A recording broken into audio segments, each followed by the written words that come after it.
What if the most dangerous thing in Pride and Prejudice is not pride, not prejudice, but the quiet certainty that you already know who someone is? Not because it's true, but because it feels complete. Because once a story feels complete, the mind stops searching. And that's where everything begins to break. You think you are seeing people clearly. Elizabeth thinks she is reading Darcy correctly. Darcy believes he understands the rules of the world he moves through. But what if none of them are seeing people at all? Only the stories they have already decided to believe? Here is the first rupture. Humans do not experience reality directly. They experience interpretation. And interpretation, once formed, becomes identity. So the real question is not what is happening between them. The question is, what story is being written in their minds before anything even happens? Because in this world, reputation travels faster than truth. A single description can outweigh a lifetime of behavior. A glance becomes a verdict. A rumor becomes architecture. And slowly, people stop being individuals. They become narratives. This is where the system reveals itself. A society is not just a structure of class and marriage markets. It is a machine that distributes meaning. Who is respectable? Who is ridiculous? Who is dangerous? Who is desirable? Every label is a shortcut, and every shortcut replaces observation. And once the shortcut is accepted, reality is no longer needed. Memory fragments begin to surface here, small, almost invisible distortions that accumulate into a life. A sentence overheard in a drawing room, a half-told account of someone's behavior, a single moment of social discomfort that becomes permanent definition. None of it is complete. All of it feels final. That is the mechanism. Not lies. Stories. And stories are more powerful than lies, because they do not feel false. They feel coherent. But coherence can be the most convincing illusion of all. So here is the contradiction at the center of everything. The more socially intelligent a person becomes, the more fluent they are in reading others, the more likely they are to replace reality with interpretation. You stop seeing what is there. You start seeing what fits.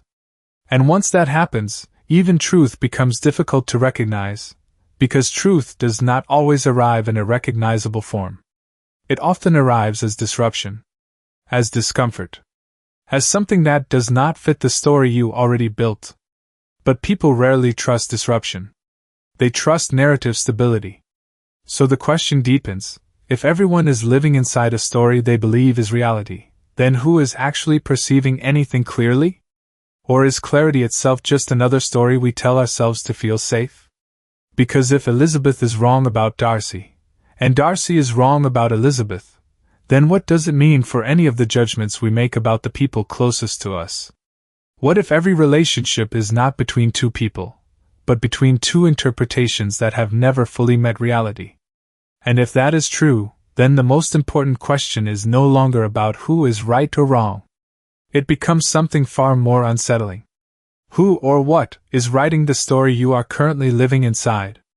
But here is where the system becomes more disturbing, because once a story starts replacing reality, it doesn't just distort how we see others. It begins to reorganize how we see ourselves. The question is no longer, do we misunderstand people? The question becomes, how early does the misunderstanding begin shaping identity itself? Because in this world, identity is not discovered. It is assigned through repetition. A single interpretation, repeated enough times, starts behaving like truth. Not because it is verified, but because it is familiar. And familiarity becomes authority. This is the first escalation of the core conflict. Reality does not compete with truth, it competes with narrative momentum. And narrative momentum almost always wins. In Regency England, reputation is not just social currency. It is a filtering system.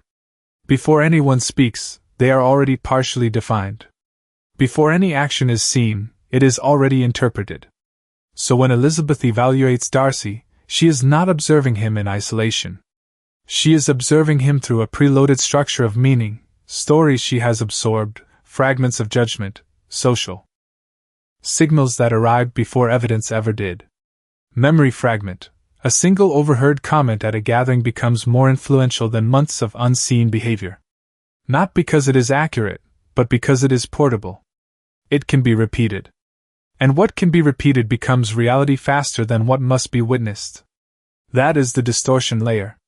And here is the contradiction that deepens everything. The more intelligent the observer, the more efficient they become at building coherent narratives, and the more invisible the actual truth becomes underneath that coherence. Coherence feels like clarity. But it can also be a closed system. A system that refuses new input because it already feels complete.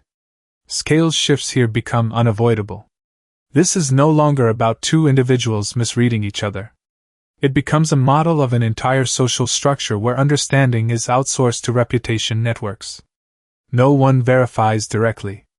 Everyone inherits interpretation. And once interpretation is inherited, responsibility disappears. People stop asking, "What did I see?" and start asking, "What do people say this means?" That shift is subtle, but irreversible. Memory fragment, a moment of social embarrassment, becomes a permanent label.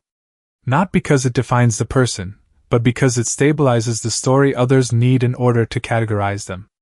And once categorized, individuals become easier to manage, easier to predict, easier to talk about, but harder to truly know. So the revelation begins to surface more clearly now. The conflict is not between pride and prejudice as traits. It is between lived reality and socially stabilized fiction. But fiction has an advantage reality does not. It spreads faster. It simplifies complexity. It survives without proof. So what happens when a society becomes optimized for interpretation instead of observation? When people stop asking what is true and start asking what is socially acceptable to believe. This is where consequence begins to scale beyond relationships. It becomes structural. A world where misunderstanding is not an accident, it is a byproduct of how meaning is distributed. And if that is the system, then the most unsettling implication is this: clarity is not guaranteed by intelligence, or proximity, or even sincerity. Clarity requires something far rarer, an ability to break the narrative you already trust. But why would anyone do that, if the narrative is what makes reality feel stable in the first place? And so the question deepens again, pulling everything further into uncertainty. If every person is surrounded by inherited interpretations they mistake for truth, then what would it take for anyone to see another human being without the filter of a story already written? But the deeper crisis is not that people misunderstand each other. It is that they stop believing misunderstanding is even happening. The question now shifts: what if the story is no longer something we consciously create, but something that begins to think for us? Because once interpretation becomes automatic, it stops feeling like interpretation. It feels like perception itself. And that is where the structure begins to lock. In this world, every interaction is filtered through invisible assumptions. Not chosen assumptions. Inherited ones. Socially reinforced ones. The kind that operate so quietly they feel like instinct. Memory fragment. A single first impression formed in a crowded room becomes the foundation for years of assumed knowledge about someone's character. Nothing in that impression is complete. Yet everything built on top of it feels certain. This is the first fracture point of the system. Certainty without verification. And certainty is more dangerous than error, because it does not feel like it needs correction. Now the contradiction sharpens. The more someone tries to be fair in their judgment, the more they rely on internal models of what fairness should look like. But those models are themselves constructed from the same social narratives they are trying to escape. So even resistance becomes part of the system. Scale shifts again. This is no longer about individual perception errors.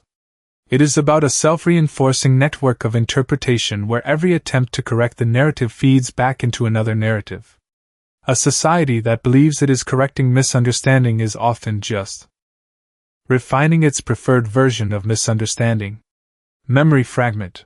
A conversation meant to clarify a misunderstanding instead creates a stronger, more stable version of the original assumption. The correction becomes evidence. The evidence becomes reinforcement. This is where the core conflict stops being interpersonal and becomes architectural. The structure of meaning itself begins to stabilize around repetition rather than accuracy. What is repeated is what survives. What is complex is what disappears. And within that structure, individuals lose something they cannot easily name. Not truth. Not identity. Something more subtle. The ability to pause interpretation long enough to actually observe. But observation requires uncertainty. And uncertainty is uncomfortable. So the mind replaces it with narrative completion. This is the escalation. Interpretation becomes faster than perception. And when that happens, reality becomes something you arrive at too late to verify.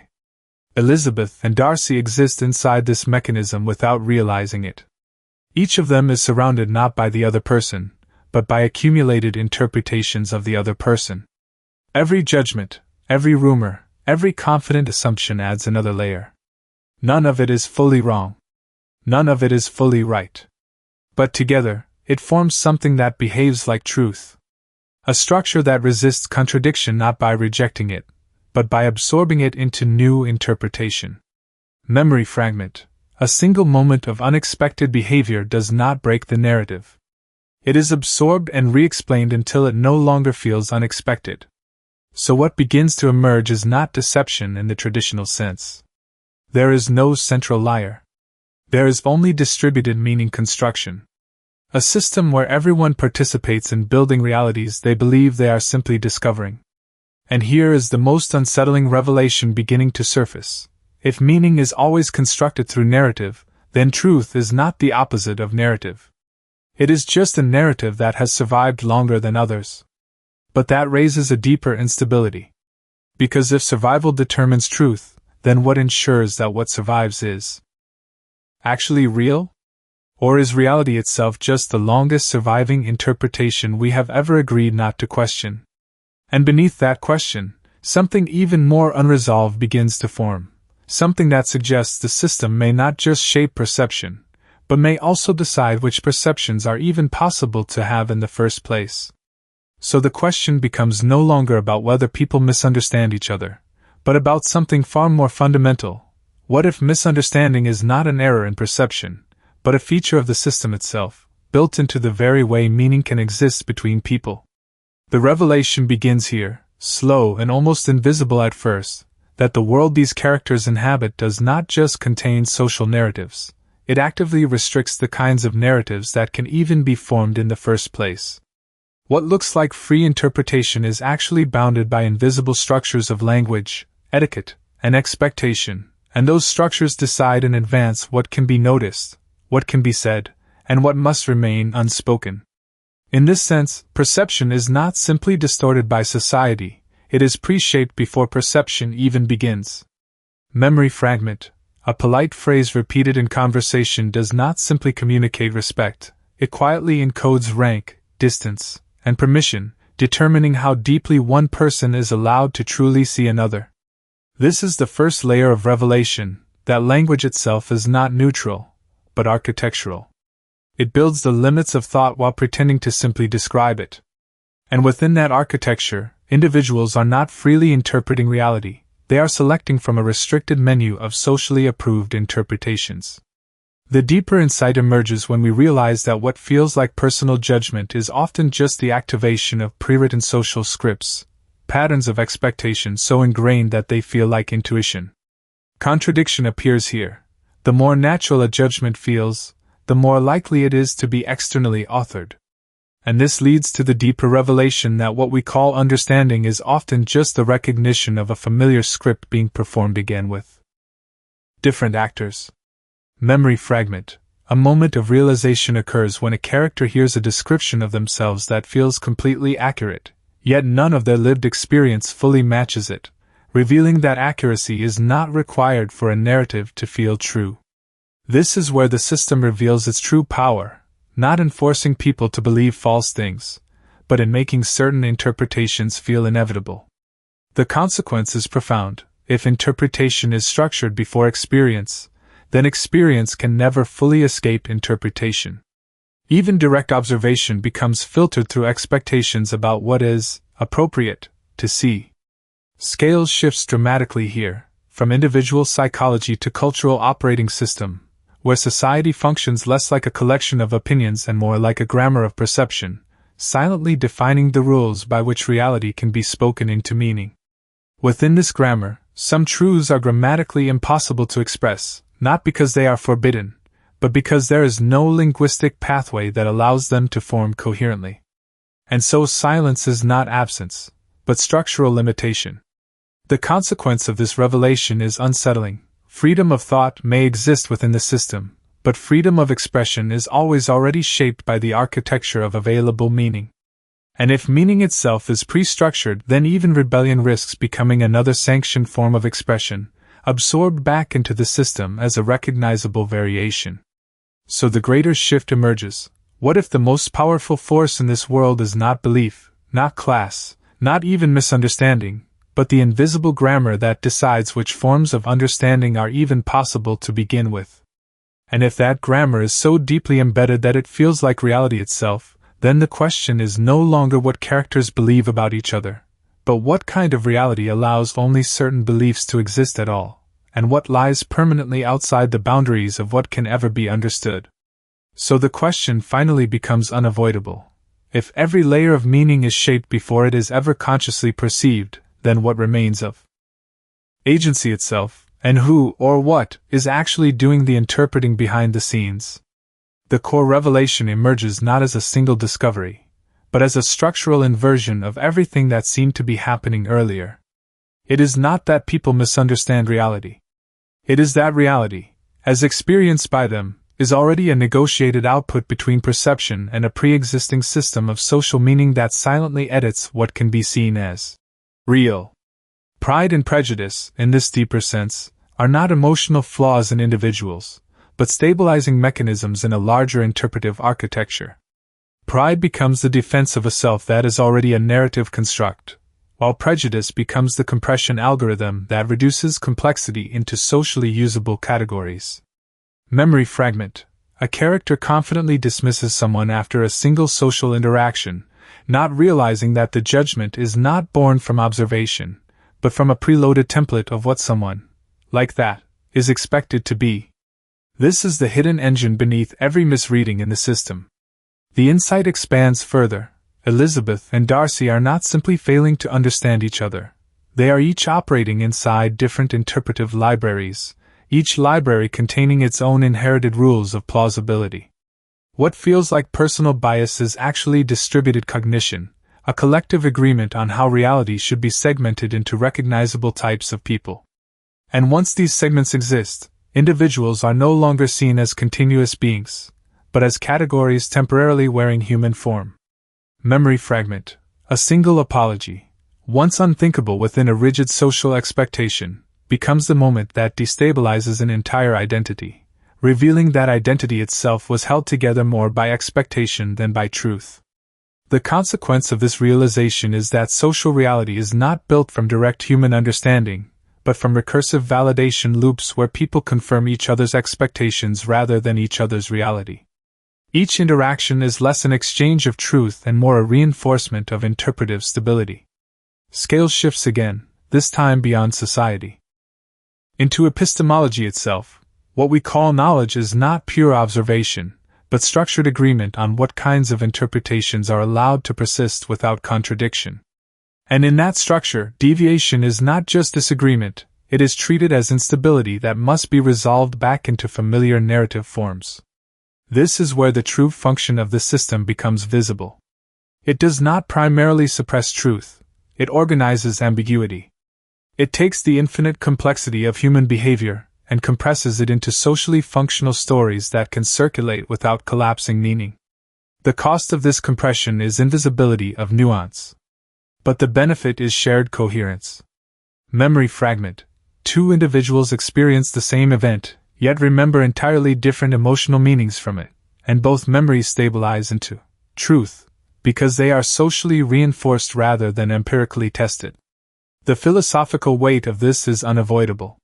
If coherence is prioritized over accuracy, then truth is not discovered but negotiated. And if truth is negotiated, then what survives as reality is simply what most successfully aligns with existing interpretive structures. This reframes the entire narrative conflict. It is not about who sees correctly, but about which interpretive system wins the right to define what correct seeing even means. And if every perception is already filtered through such systems, then the most unsettling implication is not that people are wrong about each other, but that there may be no unfiltered access point to begin with. Which leads to the final philosophical fracture. If every attempt to understand another person is already shaped by inherited structures of meaning, then is genuine understanding a destination that can be reached, or only a temporary illusion created when two incompatible narratives momentarily align? And if that alignment is all we ever experience as truth, then what exactly are we actually living inside when we believe we are seeing reality? So what remains after all of this collapse is not clarity, but residue.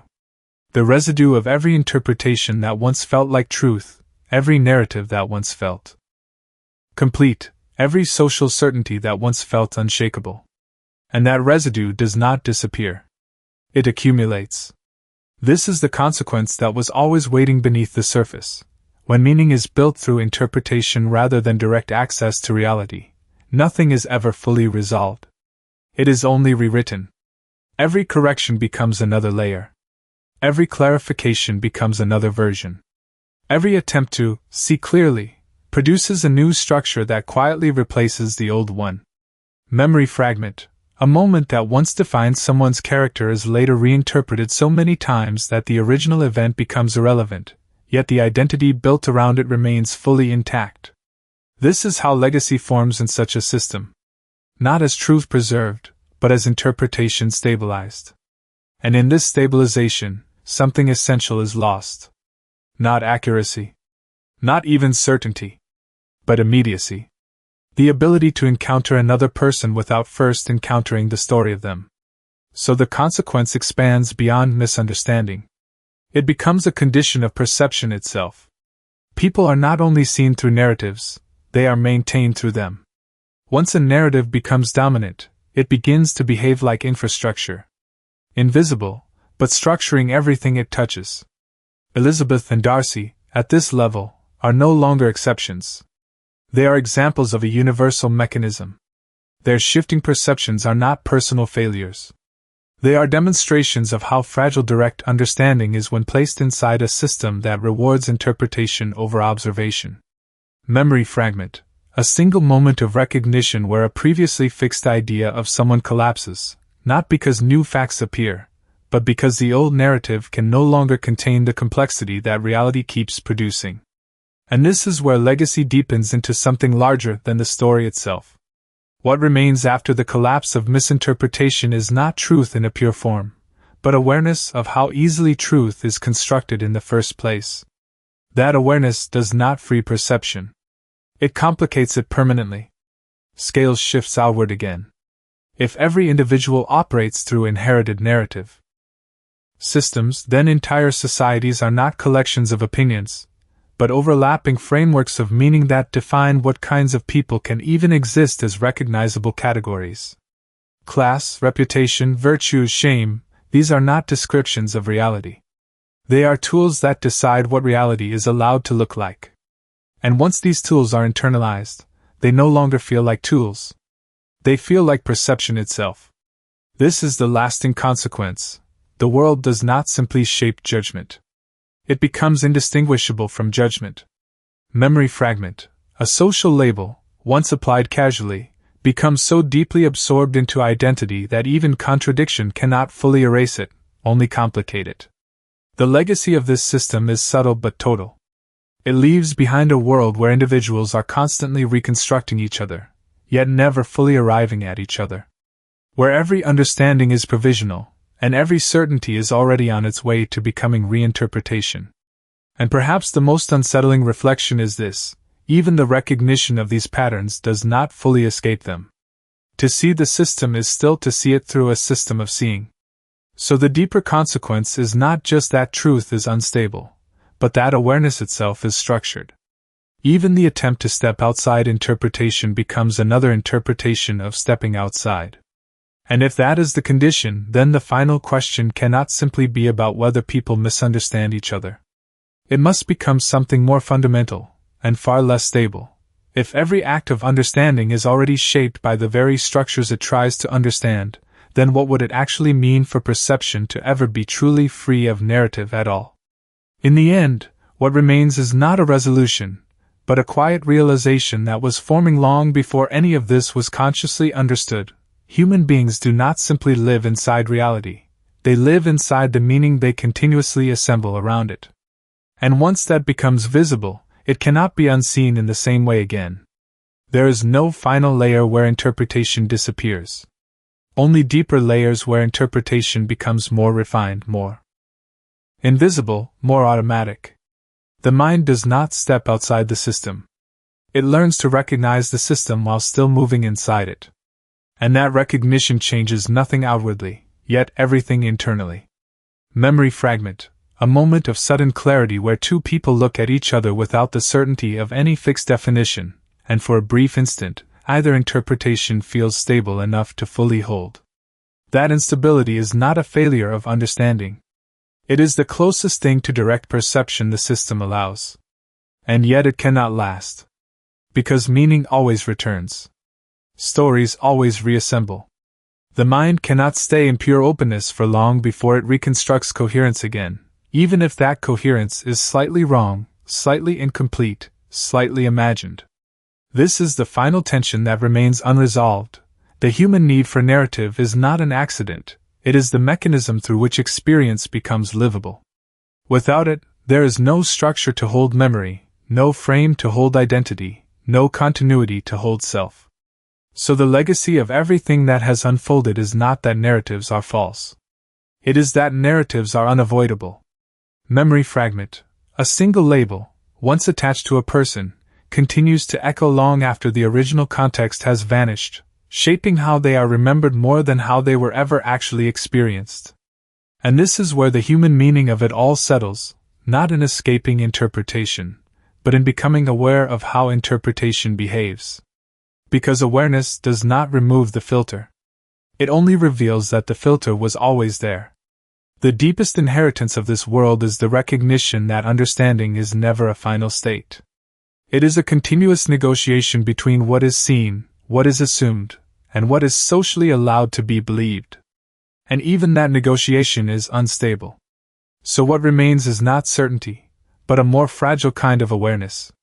The realization that every person you encounter is not a fixed essence waiting to be discovered, but a living convergence of stories that are constantly being rewritten, both by others and by themselves. And perhaps the most unsettling truth is that this is not unique to one time, one society, or one story. It is the condition through which human perception itself becomes possible. Which leaves only one question, not as an answer to arrive at, but as a weight to carry beyond the moment the screen goes dark. If every human being is always encountered through a story, and every story is always shaping what can be seen, then what, if anything, is actually being met when two minds believe they have truly seen each other?